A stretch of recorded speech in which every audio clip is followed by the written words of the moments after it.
Hello everyone, good evening. Sorry, can you hear me?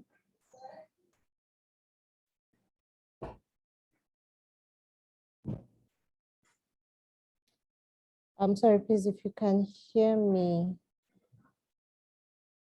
Thank you so much. Okay, you can hear. Hi, good evening, everyone. Sorry that we are starting late. We're just going to wait for, say, 1 more minute and then we can begin. But before we start, I'd like to make an introduction. My name is Akbo, and I am your host for today.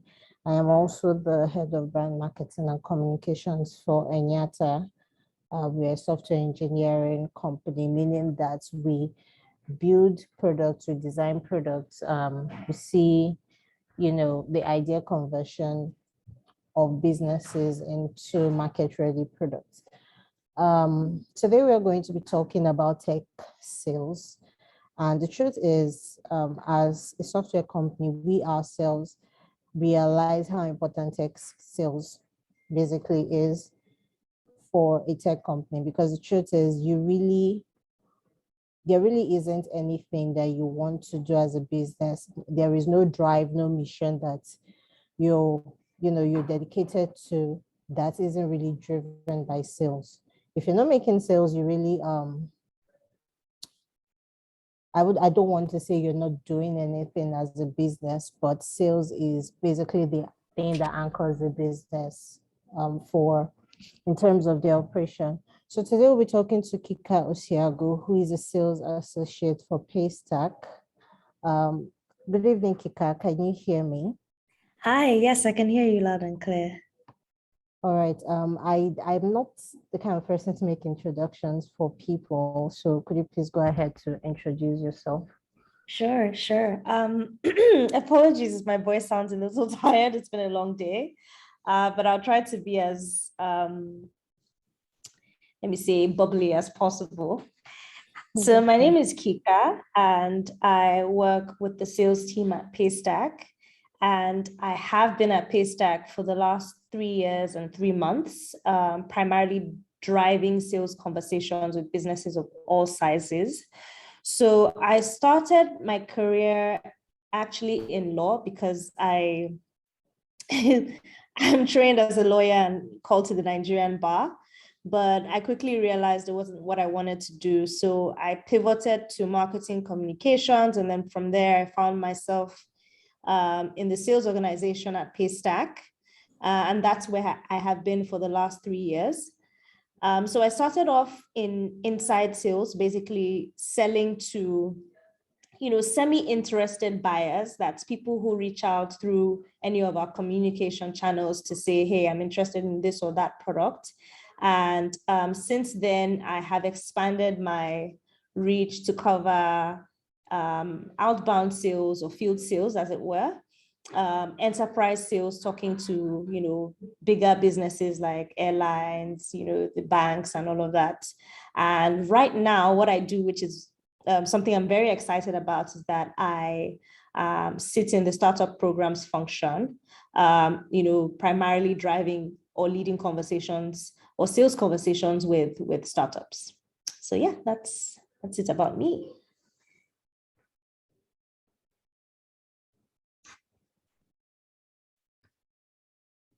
All right, Kika, that's quite interesting.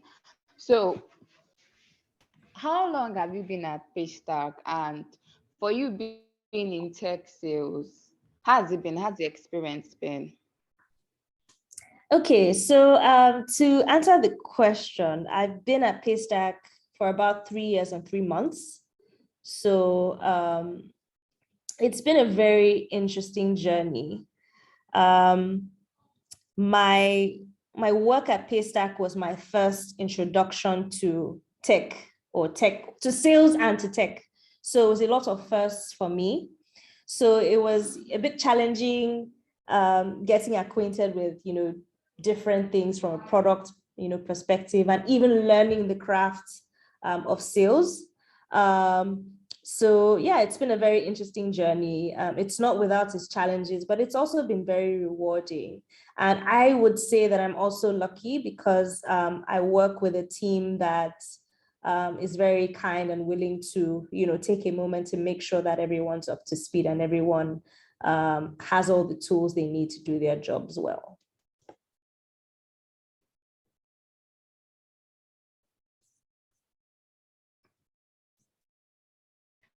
All right, amazing. So one question: what techniques do you use to source for new customers and be able to convince them to like your brand is like the go-to brand they have to shop for? Okay. Do you like have any lead down procedure or techniques? We just wanted to share with us. Okay, so there isn't one technique to sales or to, getting a sales organization or a sales team up and running. It's a mix of art versus science. The scientific part is basically making sure that you're targeting the right businesses that will add value to your company, and also tracking and measuring performance by, setting tasks and making sure that the team is functioning in line with those tasks.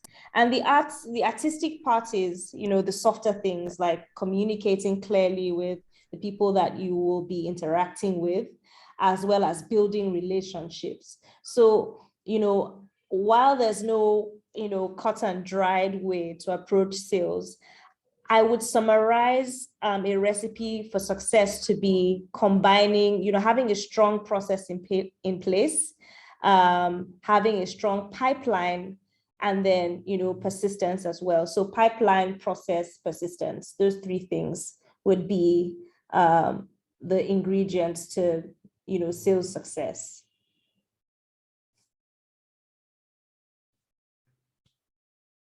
I have actually taken the liberty to, yeah.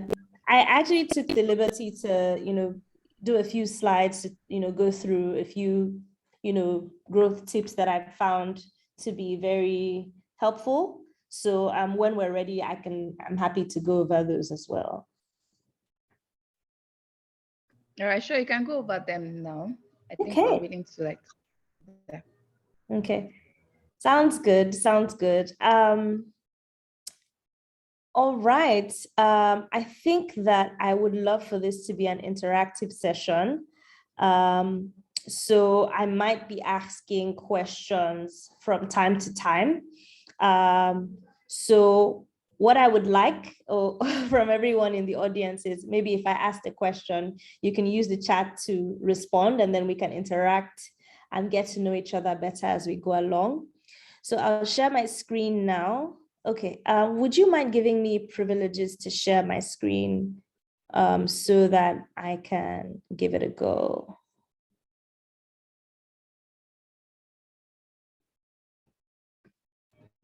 Okay.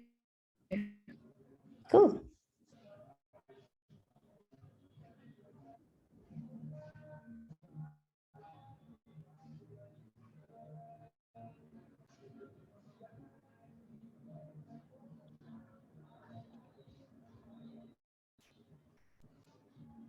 Okay, please let me know when it's up so that I can start. Okay. Oh, can perfect. you try sharing now? Sure, I'm sure it'll work now. Oh, okay. Yeah. We're good now.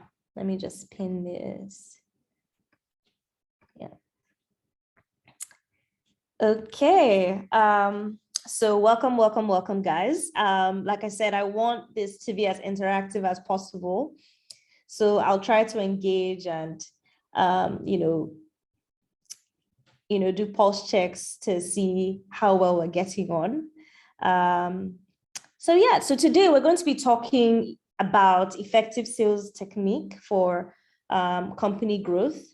As we mentioned earlier, sales is the main driver of success in any organization or in any business, because if you build a product, no matter how beautiful or great that product is, you have to take it to market. You can't just admire your product all day, otherwise you might starve, right? So, we need a strong sales organization or a sales function to be able to, let everyone know how great the products or the services that we offer are, and, exchange the product for value and, in which case, money or revenue.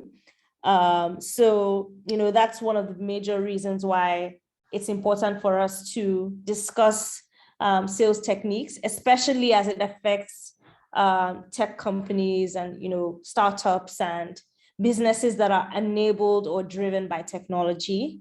Of course, selling tech might be different from selling, say, pepper or selling milk. So there are different considerations we have to take into account, but the general principles of sales, regardless of what you're selling, apply to a large extent. All right, so I'm going to be doing 3 things today. The first is just explaining why there needs to be a method to the madness by way of a sales methodology and a sales process. So we'll be demystifying the process of building a healthy sales organization that is set up for success. The second thing I would do would be to go through sales techniques for growth acceleration, right? It's just basically 10-second bites to just give you, an idea of, things that help make your sales organization succeed or help you sell your product faster or better or set you up for longer term success. And then the last one would be with Q&A, where we just answer any questions that anyone in the audience might have. I can see we have, with the exception of myself, 31 people on. So would you mind just let's do a rapid fire response of what do you think about sales, basically? What do you think about when you hear about a salesperson? Can you just, type it in the chat? Okay. So when the word salesperson or salesman or saleswoman comes to your mind, like, what's the first word that you think about? If you can just type it in the chat. Anyone else? Elizabeth said selling. Please, guys, I know it's Friday evening. Let's wake up. A person who advertises a product. Thanks, Gerald. Help me out here, please. Negotiator, that's also correct. Okay, let's see if we can get 3 more. Rendering of goods and services, that's also correct. Last one. Anyone else want to take a stab? We're not going to move forward till somebody says something.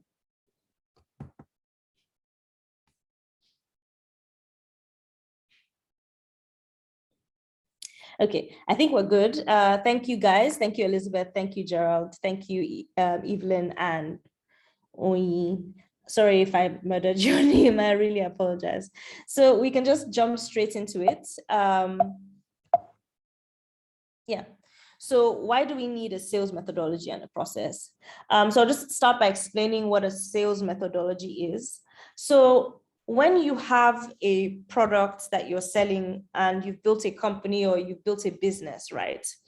You basically need a set of rules or guidelines that govern the way you take that product to market. So it's like, what is your strategy for approaching customers, right? And that strategy will be what your team uses to go to market, to approach customers or interact with customers. So it's important for every business of any size to have a guideline or a set of guidelines that help you to hone in the way you want to approach customers. So it's like you can't do anything, or you can't replicate success without a plan. So, a sales methodology is kind of like a sales plan. How do I want to approach this from a strategic level? And I'll explain more as we go ahead. But the reason why I wanted us to talk about sales methodology and sales process is because it is important for any organization to have structure. You don't have to have 1,000 employees to be able to have structure, whether in your sales team or with your operations team or with the engineering team or whatever. It's very important to put in place processes that help you replicate success. And that is why we're introducing methodology and we're introducing a process so that you can have a set of repeatable steps and agree on minimum standards so that everyone can be set up for success. Right? So structure matters, really. It's important at every stage to have some structure, some organization to the way you approach running the business as a whole and even the sales organization. Now, I have two images here. On the left, there's something that looks amorphous. You can't quite tell what it is.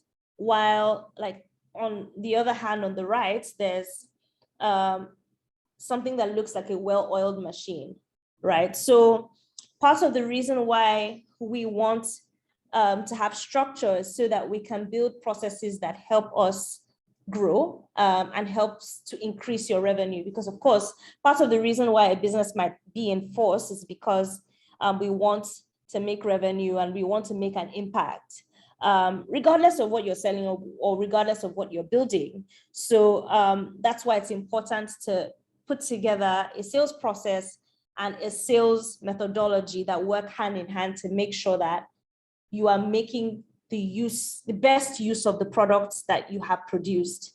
And I'll just say this here, right? What is the point of, having sleepless nights, spending all your time, all your energy, building a product or, rolling out something that no one buys or no one knows about, right? It amounts to a wasted effort. So that's why it's important to get sales right so that you can see traction and then you can,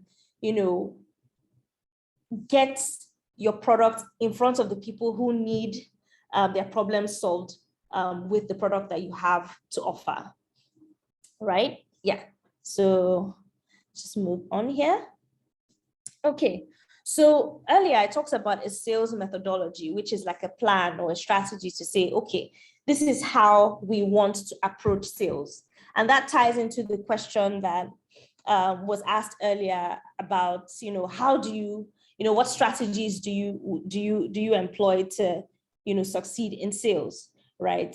The number one thing I would say is have a process in place.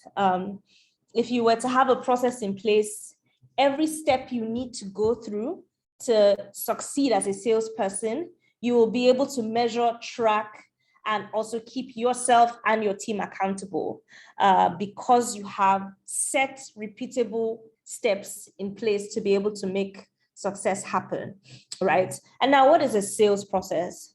A sales process is just a set of repeatable steps. So it's like, okay, what steps do you go through from the time that you speak to a customer or even before you've spoken to a customer? What steps do you go through from the time that you you hear about a business that you think would be a good fit for the product or service you're offering, to the time that you reach out to them, to the time that they respond to you or don't respond to you and say, oh, I'm interested versus I'm not interested, to the time that you engage with them on a constant basis to understand what they need and position your product or service in a way that appeals to them or solves the problem that they have. To even the time when you're talking pricing to say, okay, this is expensive, or okay, this is the right price, or how do we move this, or how do we move the needle to move forward? And then it ties into closing of the opportunity such that you're like, okay, they have agreed to contract with you. When they've agreed to contract with you, say by sending you an email or on the phone to say, hey, we're going to go with you, or we like your product, we want to move ahead. It's not done. You still have to follow through to close and optimize the opportunity, because For instance, if you have someone who signs a contract, but they never actually write you the check, there's no value exchange there. So it's basically taking you through every step of the interaction process, from the time you're even thinking about the customer, so the time you reach out to them and engage with them, up until the time that you close the opportunity and their check is safely in your bank account. So that's basically what a sales process is.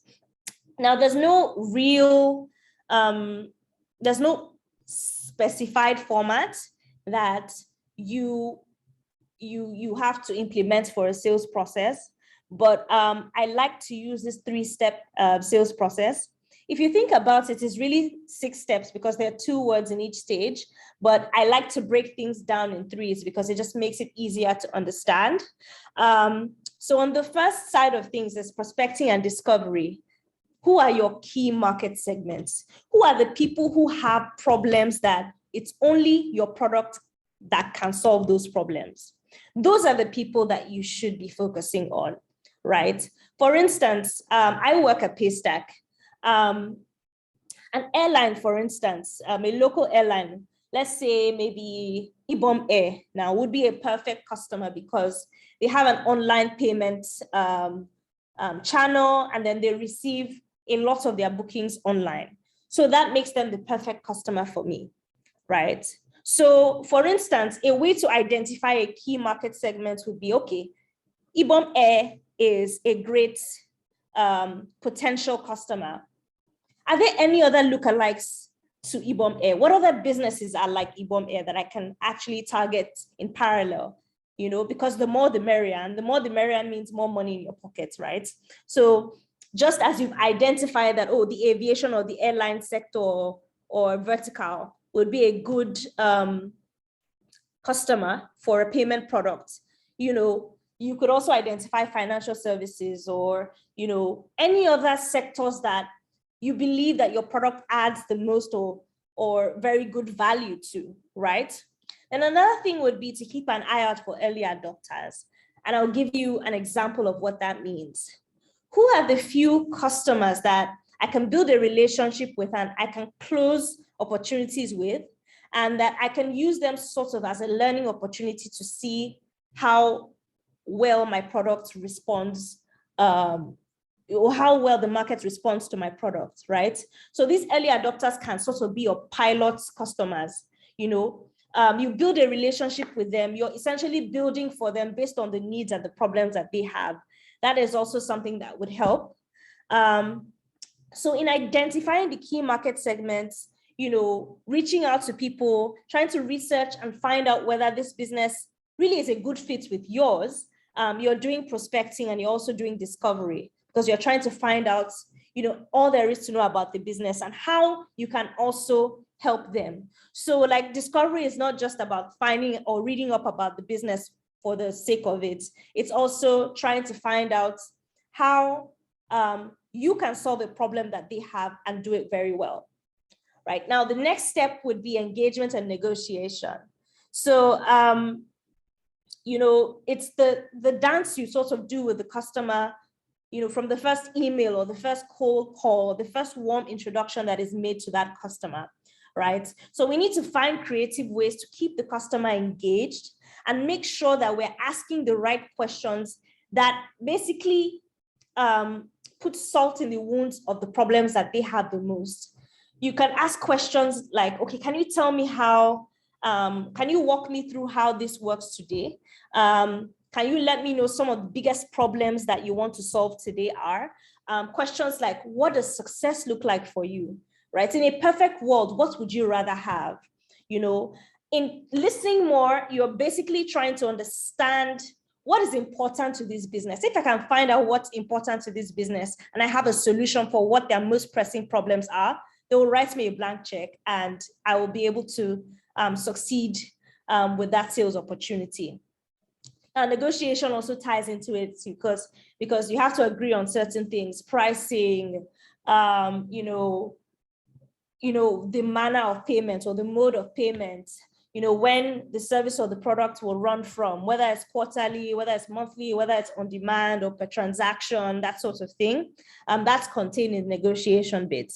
Now, the last bit is, to me, one of the most critical bits, because like I mentioned earlier, because you've signed a contract or because someone has said by way of a gentleman's agreement that you're going to move forward, does not mean it's done and dusted. You have to, at that point, agree with the customer at every stage to say, oh, during our last conversation, this was what was agreed. That way, both sides hold each other accountable and they set clear timelines and milestones for that opportunity to move forward. So basically what I'm saying is you cannot rest until you are earning, I mean, the money is in the bank. So a way to be able to do that is by building systems to promote consistency, setting reminders, setting tasks between you and the team, agreeing on commitments with the customer and saying, look, we have agreed to do XYZ. Is X date still feasible? Agreeing on the priorities on both sides at every point in time so that there is never a point where you don't know what is important to the other person. Because when you lose sight of that, you might lose sight of that opportunity and they might have moved on to something else. So that's why the closing and the optimization bit is very important. Okay. All right, so I'm just gonna move on to just little bite-sized techniques for growth acceleration. Now that we've talked about the process, I'm going to talk about pipeline and also persistence, just so that we get an idea of, little things that you can do to sort of, growth hack your way into, sales success. So the first year is building a strong pipeline, and any salesperson will tell you that you're only as good as your pipeline. And what is a pipeline? A pipeline is, it's basically like, okay, this is a cup, right? But, it's not a funnel, but just imagine that there was no bottom. So it's all the potential opportunities that come to your attention or that are brought to your attention by one way or the other, right? There are different ways to generate pipeline. So just imagine this cup as a funnel and you just have a bottomless pit where you have opportunities coming through. Now, a pipeline is such that you can have different types of opportunities. The ones that are not quite ripe yet, say they're not ready, or it's not quite a pressing problem for them. They're the ones that have a problem that if they don't solve, their business will be shut down. All of them come through this same pipeline. So it is the duty of a salesperson to literally, by way of proper discovery and qualification of the opportunities, filter the ones that are, I need you right now, from the ones that say no, and the ones that say, no, not right now. See me in 6 months. So pipeline activity involves first making sure that you have a pool of opportunities to first consider, and then further filtering those opportunities for the ones that are most valuable to your business and you will be able to make or give or offer the most value to. So there are different ways to generate pipeline. The first and the easiest would be by way of warm introductions or your network. To be honest, when I started sales, it was very early in my career, so I really didn't feel like I knew everyone. But after a while, I mean, it made me realize that even if you have one person, that one person might know one person who might know one person, right? So that's also a good way to try and build pipeline, right? The second way would be by using or leveraging tools like LinkedIn, Sales Navigator, Twitter is also great. Instagram could be great as well, depending on what you're selling. There are also tools like Apollo and Voila Norbert that just basically help you fish for contact details of businesses and email addresses of key decision makers that you're trying to reach out to, right? So there are many different ways. There's also good old research, just doing the work and trying to identify key segments that you're looking for. So for instance, if I want to identify people that are strong in the financial service space. So the first thing would be, okay, what kind of financial services? Is it insurtech? Is it insurance? Is it investments? Is it lending? So if I say, let me narrow down to lending, the first thing would be, okay, who are the biggest lending businesses in Nigeria today? and you narrow down from the biggest ones to the ones that are not so known, and then you start to narrow down again to find out who are the key decision makers that I should be speaking to. Also, how do these companies operate? What are they like? Do they have a problem that I can solve, right?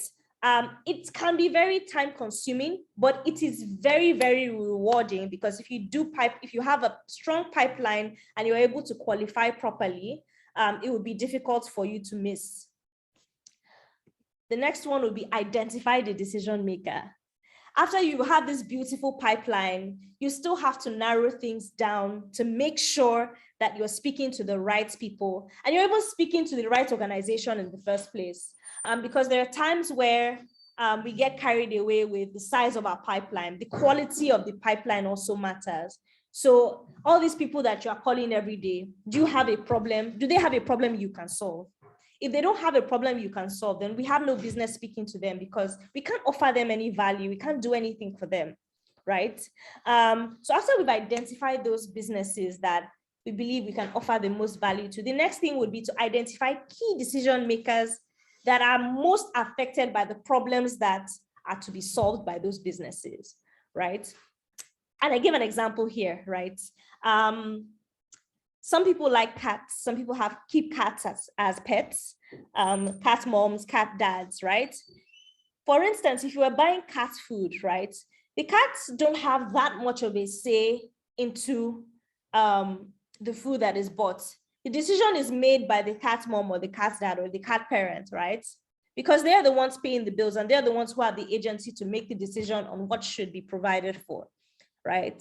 So this is one example of why it's very important to build relationships with the people that have the influence to make the buying decision, right? So for instance, a simple way to think about it is, if I were speaking to the CEO of a company, right? A CEO off the top of my head will be thinking about, how do I increase revenue? How do I save costs? How do I reduce slippage or mistakes due to human intervention with different things? How do I expand? How do I grow? So those are the things that are important for the salesperson to think about, right? This person that you're getting in front of, what is important to them? And the only way to find out about these things is to do research beforehand and also ask, targeted questions to identify pain. Now, I also want to stress here that because you're focusing on the decision makers does not mean that you don't need other champions or influencers that will help you, right? It might not always be right to just go straight to the person who is the decision maker and be like, oh, everybody else can go and sit down. There are always gatekeepers, influencers, and champions that can soften the ground for you, as you say it culturally.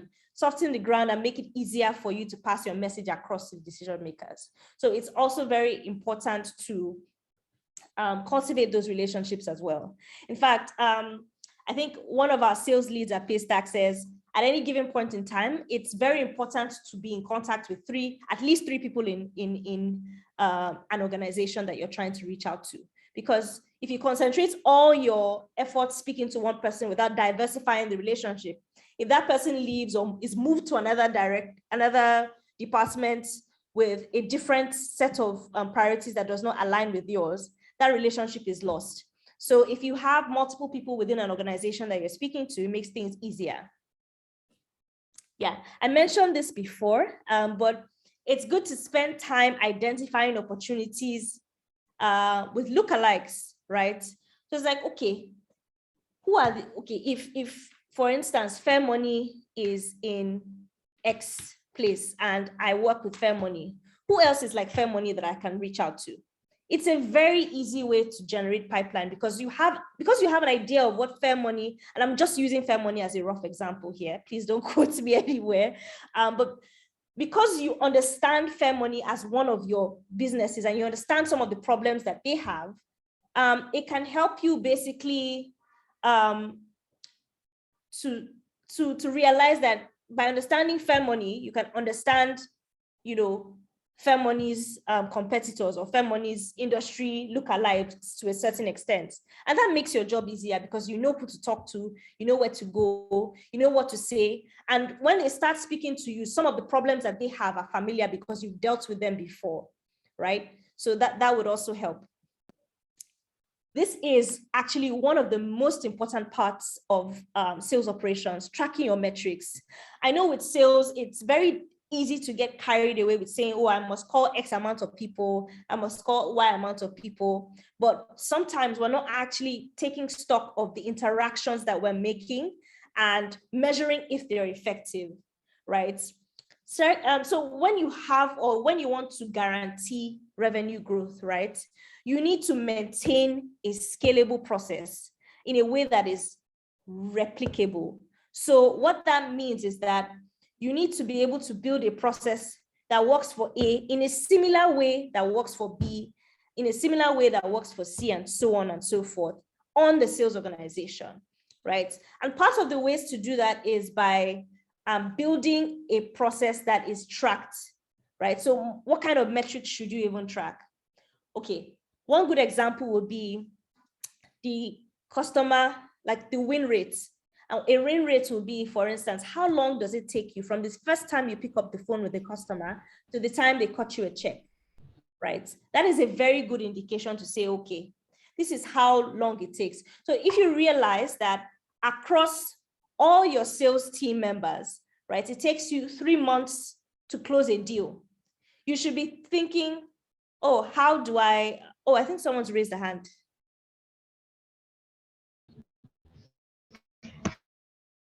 Yeah, that's me. Hi. So we have like limited time on Zoom. Okay. So we have like more minutes to like wrap up. So okay. How many more minutes?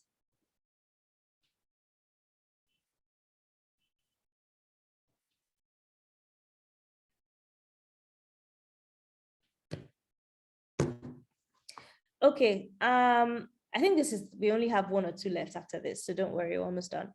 So yeah, so monitoring the metrics basically just help you find out where your weak points are, find out where your strengths are, and it helps you identify points that need to be improved, right? And it also helps you set realistic goals.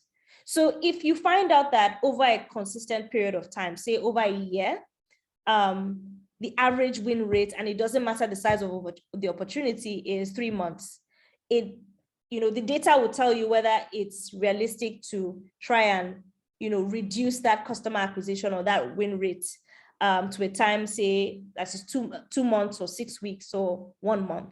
So those are some of the things that tracking your metrics helps you to do. And there are different tools that you can use for this. I'm happy to share maybe on another platform, seeing as we're almost out of time.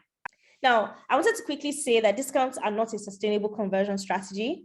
Your ultimate sales goal or sales winning strategies should not be discounts.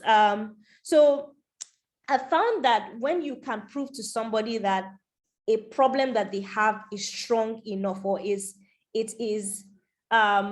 the problem is big enough to ruin or have a negative effect on their business or their revenue line, they will be more willing to fix the problem. So when you uncover that pain the customer has, and you make it apparent to them that, oh boy, you have to solve this problem, or this is the impact that it will have on your business, that will spur the customer to act, rather than just being in a hurry to say, hey, use my product, here's 40% off. So yeah, that's that.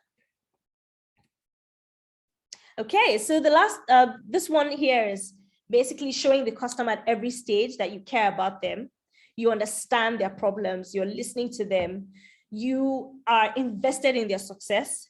That helps you build the relationship, and it builds trust. And it is no secret that people patronize the people who that they trust and that have built a relationship with. Now, this one is my favorite. Using storytelling to capture interest. In the emails that we write, in the ways we have our demo calls or our intro calls with our customers or potential customers. We can take the liberty to be creative about the way we interact with our customers and the way we describe that our products or our services are different from the competition. And then this one is just saying that, we should also insist on delivering the highest quality service. Now, we've spent so much work and so much effort to bring those customers on board. And we should also make the commitment to delivering the highest quality of service so that we can keep those customers coming back. And the last one here is, it is important not to give up at the first sign of an objection. Sales can be challenging because it basically involves getting the other person to buy into your idea or buy into the product or the vision that you have.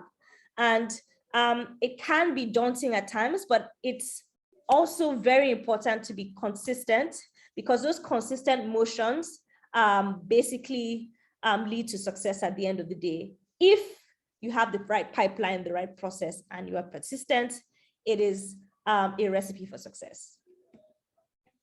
Yeah, so in the last few minutes, what we've done was to identify a sales methodology or the importance of a sales methodology, talk about the importance of a sales process and the importance of closing deals by putting in place motions that help us be consistent, persistent, and employ the right processes. So at this point, I think we're at the end of the presentation. I will take any questions you have, and thank you so much for listening. Yeah, thank you so much. This was super insightful. Please, if you have questions, do well to drop them in the comment section so that we can just take them before she goes. Okay, let's go. Drop your questions now.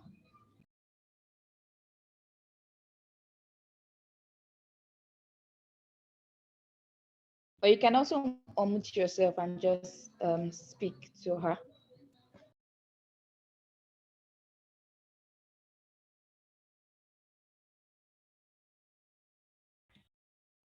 Hi, Kika. Hi, can you hear me? Yes. So I would like to know, when we experience some form of churn, is there a way to overturn that with certain sales strategies? Yes, there is, but I think first off, if a customer were to churn, the first thing I would do would be to find out, why, what is the real reason? And is the reason as a result of their dissatisfaction with my product or my service?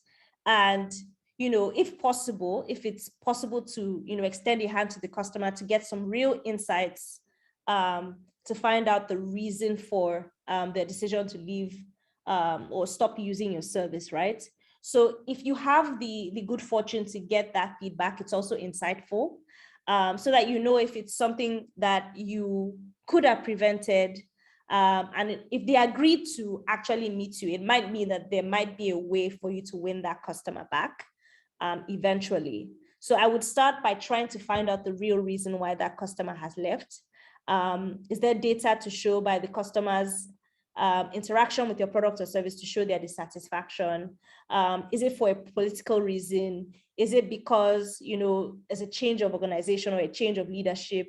So finding out what the real reason is helps. And then you can then find out what you could have done differently.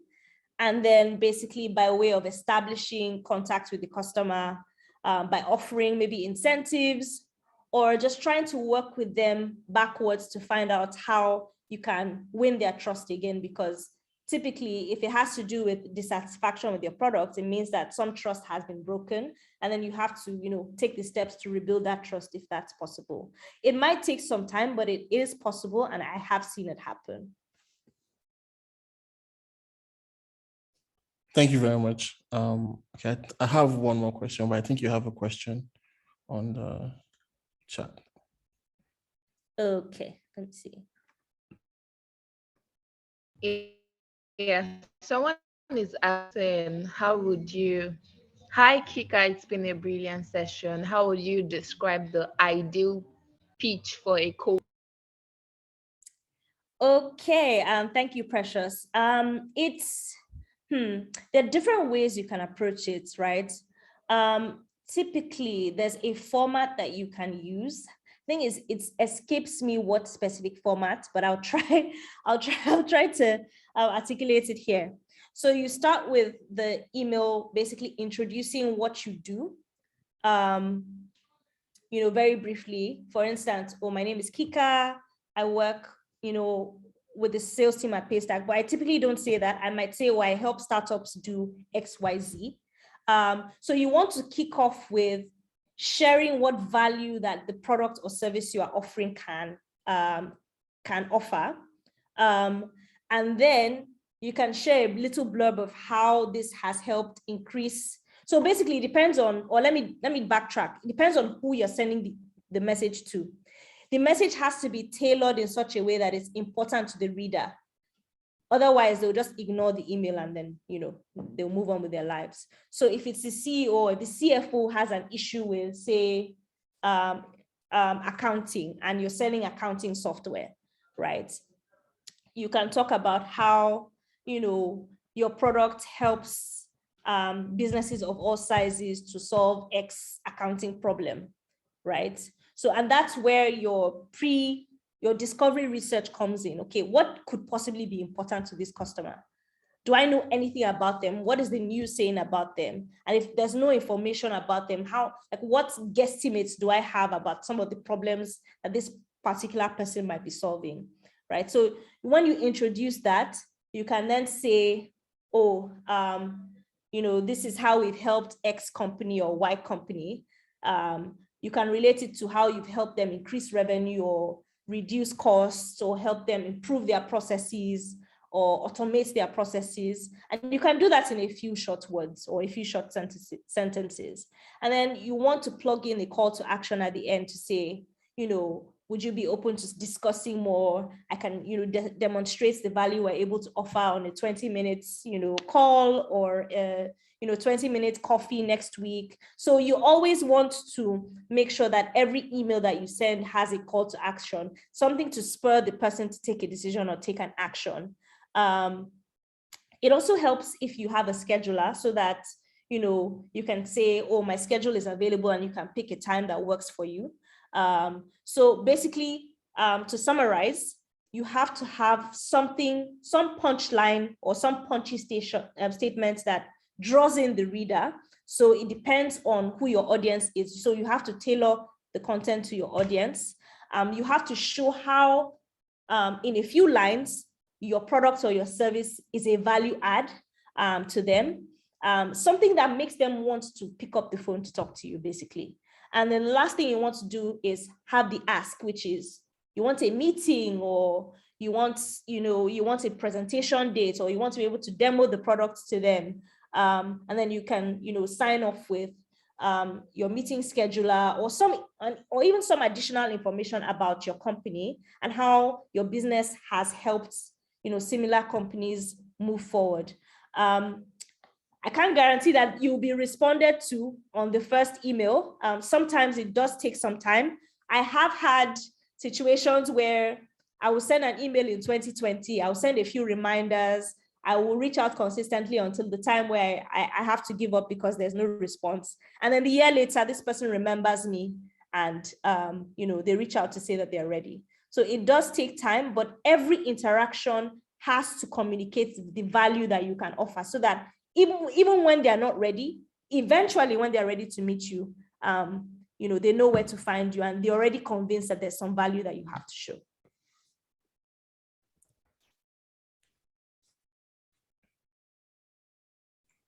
I hope that's answered your question. Right. Amazing. So, yeah, who asked? Okay, Yeah, I have one more question. Please go ahead. Okay. I just want to I think if you don't have a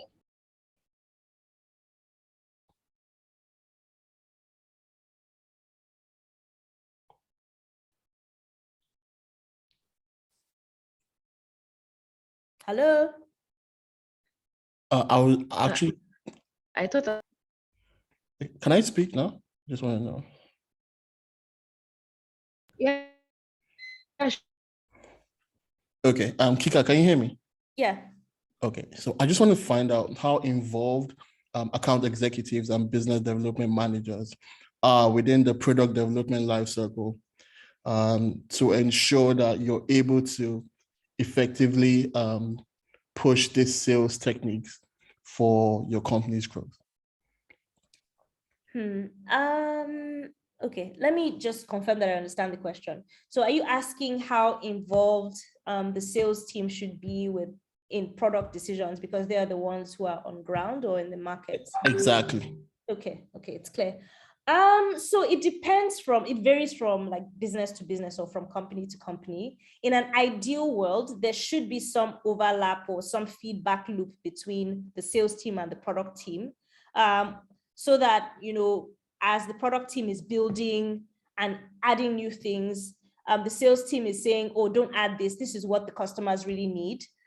So in an ideal world, there should be a feedback loop.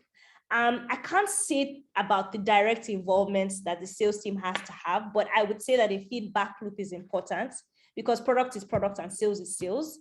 So there shouldn't be too much involvement such that, they had to participate in every sprint or something. But there just needs to be a feedback loop that is healthy where they can workshop every once in a while and discuss what's really important to the particular market that they're serving. Okay, thank you very much for that. You're welcome. Hi, Kika. Hi. Thanks for the presentation. My name is Olawale, right? So I didn't meet most of the presentation, but I just wish to ask this question. Hopefully you have not touched it, right? So for, let's say, I'm peculiar about this particular problem. I was thinking I'll get like an effective idea to how to go about it, right? How would you like scope, let's say, a new business and poach their staff and the whole entire organization, knowing full well that they need your service? Let's say, for example, you are into e-commerce of, let's say, food stuff. Let's say e-commerce of fashion, right? How would you say, what method would you say is quite effective to scope the whole firm and engage them in such a way like 70% of their staff or the organization eventually patronize you? Okay. So are you, can you ask the question again? I'm trying to understand from the direction that it's coming from. So please take it again if you don't mind. Okay, I will just use examples and I'll be precise about them. Let's say you run an e-commerce business and you're into fashion. And for your band of customers, some kind of industry, some kind of companies that, they can pay for what you do, right? Now you found one, right? And the question is, you do not know anyone there. How would you scope the business and engage them in such a way that at the end of the day, it could be 3 months, it could be 4 months down the lane, by the end of the period of your, your planning, you can engage 70% of the organization, right? Okay. So these are individual customers and not like businesses that you're engaging, right? Yeah, it's peculiar to individuals, like individual shopping and in a firm, not really. Yeah, of course. Okay, so it depends on the way that you are offering your products or service to customers. The biggest problem with a lot of B2C businesses is not that, it's not obscurity. And by obscurity, I mean, it's not that the products you're selling is not good. The problem is people don't really know enough about you, right? So it depends on the steps or the motions that you are taking to get in front of the customer and be visible to the customer such that at the point where they want to buy, you're the first person they're thinking about. Now, I'm not saying that you have to spend a lot on marketing, but there's a world where, I'll use a very primitive example, where you approach one person or you approach 2 people and say, hi, would you like to try a sample of XYZ, right? In an organization, there are lots of, if you understand a bit about consumer psychology, right? There's a lot of people who basically behave the same way even without knowing, right? So if you have 2 people, you sort of use them as a muse, as an experiment, right? To say, okay, if this person buys from you, if I focus on these 2, right? If I offer them a 10% or a 5% referral bonus to say, okay, I'll give you 5% off your next order if you can introduce me to X amount of people, you then incentivize those other people in that context to want to spread the word on your behalf. Because if you can get by the action, by the interaction of one person, you can get 10 other people. You can optimize for that rather than go to every single person individually to try to sell to them. In that particular scenario, it might not work because you are only one person or two or three or four. So if you were selling to an organization of over 100 or over 200 people, one person can't cover that amount of ground, right? So it helps to focus on one person and use them as sort of bait to target the other people in the organization with their permission, of course. So that's one way. I'd like to say here that there's not just one strategy, but that's one thing you can do to move the needle. Yeah. All right, thank you very much for that. That was helpful.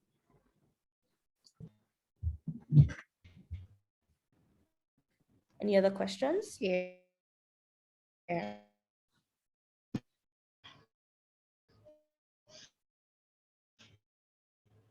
Okay. Thank you everyone for joining this session. Thank you so much, Kika. You're welcome. Super insightful. I believe that for here, if we're interested in getting to it and we'll be able to nail sales perfectly. This is also like a very nice talk for anybody, a sales team department, so they can take all your tips and get straight to implementing them. Much for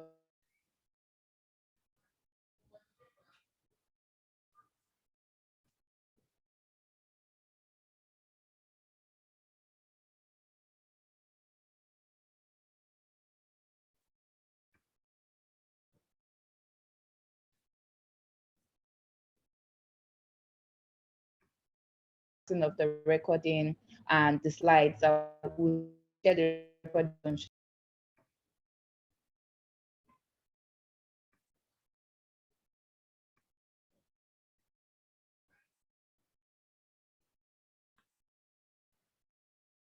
Hi, are you there? I'm struggling to hear you. I don't know if anyone else is having Good at what you do. All right, guys, let's call it a day. Bye and see you later. Okay.